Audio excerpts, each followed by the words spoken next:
Video పోదీయము. Hi friends, మేమైతే పెళ్లి పోతున్నాం మా చెల్లితో అని చెప్తా. నాకు ఎవడే ఇగో మా చెల్లెని యూట్యూబ్ లో పెడతా, వీడియోలు తీసి అని చెప్తున్నా. ఈ వీడియో వచ్చేసి సండే రోజు అనమాట అండి. తనైతే స్వప్న చూస్తున్నారు కదా ఎంత హ్యాపీగా జాలీగా మాట్లాడుతుందో, చాలా హార్ట్ఫుల్గా ఉంటుందండి, మంచిగా మాట్లాడుతుంది, నాకు చెల్లిలాగానే అనమాట.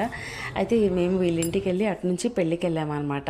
చూసారు కదా, పెళ్ళి వెళ్ళి అటు నుంచి ఇంకా అక్కడ డెకరేషన్ సూపర్గా ఉంటాయి, అక్కడ ఫొటోస్ అయితే దిగాము ఫ్రెండ్స్ అందరితో కలిసి, చాలా బాగా మాట్లాడేది. ఇంకా మళ్ళీ వీళ్ళింటికి వచ్చాము, రాక ఇంటికి అంటే సరే అని వచ్చాము. ఇల్లు చూస్తున్నారా ఎంత నీట్గా ఉందో, చాలా నీట్గా పెట్టుకుంటుందండి, చాలా అంటే చాలా నాకు చెల్లి అంటే చెల్లి కంటే ఎక్కువ. ఇలాంటి వాళ్ళు దొరకడం మన అదృష్టం అండి. ఎన్ని రోజుల పరిచయం అనేది కాదు, ఎంత ప్రేమగా ఉన్నది అనేది చాలా ముఖ్యం కదా, ఏమంటారు? ఇలాంటి బంధాలు చాలా రోజులు ఉండాలి అని కోరుకుంటా. వీడియో నచ్చితే తప్పకుండా ఒక లైక్ అయితే ఇవ్వండి. ఈ వీడియో మీద మీ కామెంట్ ఏంటో వీలైతే కామెంట్ చేయండి. ఓకే ఫ్రెండ్స్, బాయ్ మరి. Thank you for watching.